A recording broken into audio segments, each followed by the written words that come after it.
নমস্কার বন্ধুরা। তো আজকে চলে এলাম আরও একটা নতুন ভিডিও নিয়ে। আজকে যে বিষয় নিয়ে আলোচনা করব, আমরা যারা ওয়ার্ডপ্রেসে কাজ করি অনেক সময় দেখি এই যে আপডেট বটনটা আছে, আমরা যখন কোনো ওয়ার্ডপ্রেসে চেঞ্জ করার পরে এই যে আপডেট বটনটা আছে, এটা এখানে না থেকে ওপরে ঠিক এই জায়গায় পাবলিশ অপশান চলে আসে, মানে ঠিক এই রকম চলে আসে। তো এই পাবলিশ অপশানটা এলে আমাদের অনেক প্রবলেম হয় কাজ করতে। তো সেক্ষেত্রে আমরা আবার এই আপডেট বটনে নিয়ে আসব কিভাবে? মানে এই পাবলিশ বটনটা হয়ে গেলে ওটাকে চেঞ্জ করে আবার এই আপডেট বটন, মানে যখন কোনো আবার চেঞ্জ করে এই পাবলিশ না করে এই আপডেটের ওপরে ক্লিক করলে আবার ওটা চেঞ্জ হয়ে যায় বা সেভ হয়ে যাবে, সেটা করব কিভাবে? আজকে ওই বিষয় নিয়ে আলোচনা করব। তো আপনি যদি আমার চ্যানেলে নতুন ভিউয়ার হয়ে থাকেন, আমার চ্যানেলটাকে সাবস্ক্রাইব করবেন এবং পাশের বেল আইকনটাকে অবশ্যই প্রেস করবেন।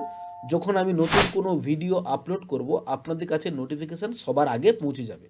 আর হ্যাঁ, আপনি যদি আমার ফেসবুক পেজ থেকে দেখছেন, ফেসবুক পেজটাকে ফলো করে নেবেন।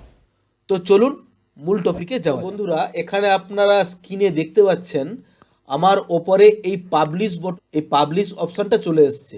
তো এটাকে আমি হাঁটাবো কিভাবে? মানে নিচে দেখুন, এখানে আমার আপডেট বটনটা নেই।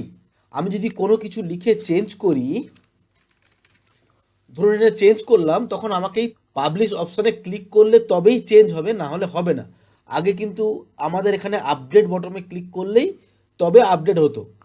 তো এই পাবলিশ বটনটাকে না রেখে আমি এখানে আপডেট বটনটা নিয়ে আসবো কীভাবে? তার জন্য আমাদেরকে ড্যাশবোর্ডে চলে যেতে হবে।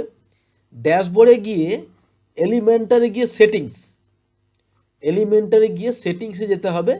সেটিংসে গিয়ে ফিচার্স, এই যে ওপরে যে এতগুলো অপশন আছে, এই ফিচার্সে আমাদের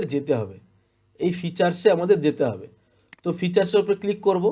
ফিচার্সের উপরে ক্লিক করে এখানে আমাদের খুঁজতে হবে এডিটর টপ বার, মানে এই অপশানটা আমাকে খুঁজতে হবে, এডিটর টপ বার। এইটা এখানে ডিফল্ট থাকবে, এটা আমাকে ইনঅ্যাক্টিভ করে দিতে হবে। ইনঅ্যাক্টিভ করে সেভ। এই যে ইনঅ্যাক্টিভ করে আমি সেভ করে দিলাম। আমি আমার পেজে যাই, এই এখানে এখনও দেখেন পাবলিশ অপশান আছে। আমি পেজটাকে রিফ্রেশ দেবো, দেখুন নিচে আপডেট বটন চলে এসছে। এইভাবে যদি আপনার ওপরে পাবলিশ বটন চলে আসে, সেটা যদি চেঞ্জ করতে চান, এখানে আপডেট বটন নিয়ে আসতে চান, এইভাবে আপনি আপডেট বটনটা এনেবল করে নিতে পারেন। তো বন্ধুরা, আপনি যদি আমার চ্যানেলে নতুন হয়ে থাকেন, চ্যানেলটাকে অবশ্যই সাবস্ক্রাইব করবেন এবং পাশের বেল আইকনটাকে অবশ্যই প্রেস করবেন। আর ফেসবুকের আমি লিঙ্ক দিয়ে রাখলাম, ফেসবুক পেজটাকেও ফলো করবেন। তো বন্ধুরা, দেখা হচ্ছে এর পরের ভিডিওতে।